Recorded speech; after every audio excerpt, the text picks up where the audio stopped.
Eu não sei muito bem por onde comecei esse vídeo, porque foram tantos sumiços e voltas repentinas nos últimos tempos que eu dei, que eu nem sei por onde começar. Eu até perdi o jeito. Mas eu voltei aqui porque eu queria muito compartilhar sobre o último livro que eu li.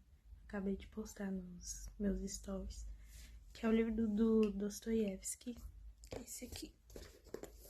Notas do Subsolo, ou como tá escrito aqui, Diário do Subsolo, alguns também Memórias do Subsolo. Depende da tradução, né?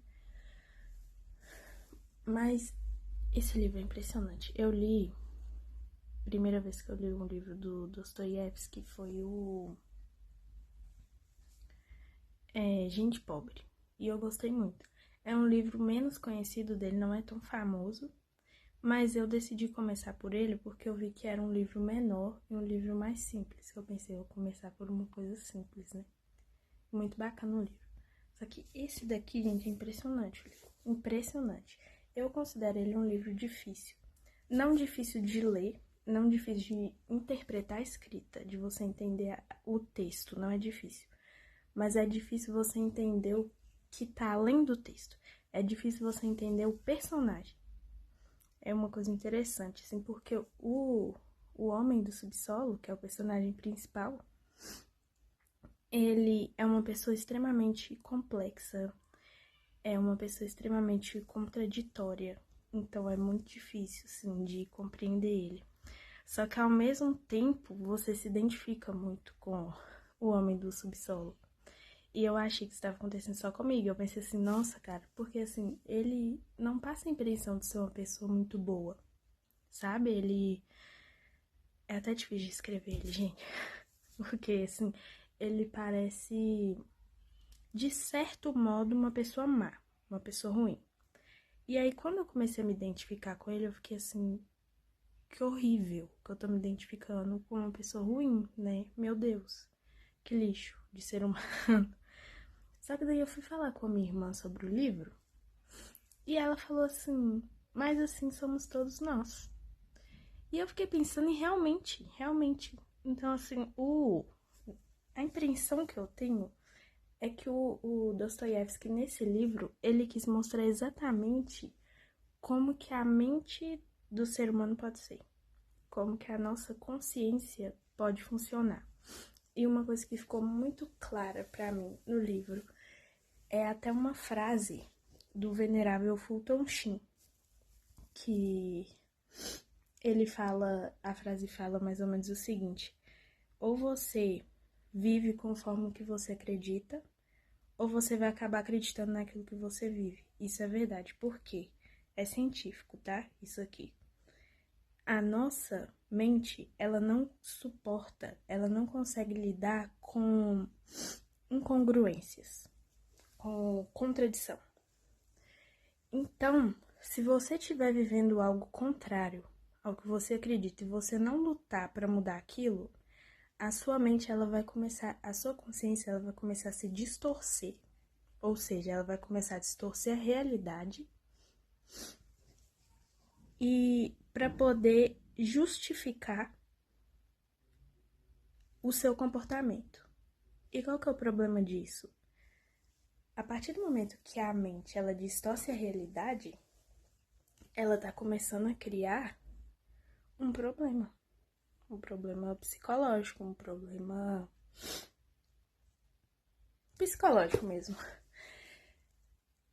E isso é fruto de uma série de neuroses, porque é a fuga da realidade. E a fuga da realidade, ela é fonte de muito sofrimento, de vários sofrimentos.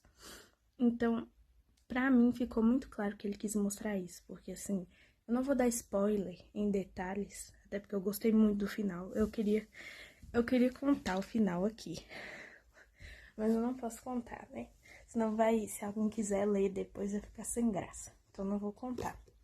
Mas assim, me impressionou muito, porque ele, basicamente, resumindo, o homem subsolo, ele foi um cara que ele nunca conquistou nada na vida. E como eu falei, ele é contraditório. Por quê? Ao mesmo tempo que ele vivia dizendo e se afirmando ser incrível, um gênio incompreendido, e por isso ele não tinha alcançado nada na vida, porque o mundo não estava pronto para ele, ao mesmo tempo ele se achava um cara medroso e ridículo e o pior ser humano que existia, um verme que não era capaz de nada. E a mente dele, a meu ver, foi tentando criar explicações do porquê ele nunca havia conquistado nada. E por isso ele entrava nessa pira e nesse devaneio de que ele era um gênio incompreendido, de que as pessoas não compreendiam ele porque ele era incrível demais para esse mundo. E é muito incrível, muito incrível.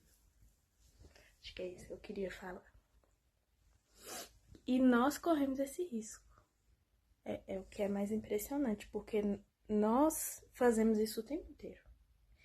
E a gente não tem que ficar se justificando, a gente tem que olhar a verdade de frente, a verdade dos fatos, encarar a realidade dos fatos e mudar, né? Por que muitas vezes a gente não faz isso? Porque a verdade dói. A verdade, ela muitas vezes ela é desconfortável mesmo, ela é difícil. Só que eu acho que é melhor a gente viver uma verdade dolorosa do que a gente viver numa mentira confortável, porque você não vai estar vivendo a verdade. Isso me faz lembrar muito também do Olavo de Carvalho, um vídeo que eu assisti dele uma vez, que ele falava que o método filosófico consiste na confissão. Ele estava baseando isso em Santo Agostinho. E esse era o método de Santo Agostinho, o método da confissão. Por quê? Não apenas a confissão sacramental católica, também. Mas como assim o método da confissão? Só há filosofia se houver confissão. Em que sentido? A filosofia, pelo menos a filosofia clássica, ela consiste na busca da verdade. E você só é capaz de buscar a verdade se você for capaz de confessar a verdade para você mesmo. Não só para o mundo, mas principalmente para você mesmo. Então, assim, se você não for capaz de se olhar no espelho e reconhecer quem você de fato é, nem mais nem menos do que aquilo, você não consegue encontrar a verdade. Você tem que ser honesto, você tem que abandonar muitas vezes suas próprias convicções que estavam erradas sobre você mesmo e sobre outras coisas e reconhecer. E isso não é fácil. Só que para encontrar a verdade é necessário fazer isso. Então, assim, esse livro é muito bom. E eu acho que todo mundo, assim, que estuda literatura, ou psicologia, ou filosofia, ou alguma coisa nesse sentido, assim, que tem a ver com reflexão, ou com a mente humana, deveria ler isso daqui, porque essa obra aqui é maravilhosa. Eu tô apaixonada.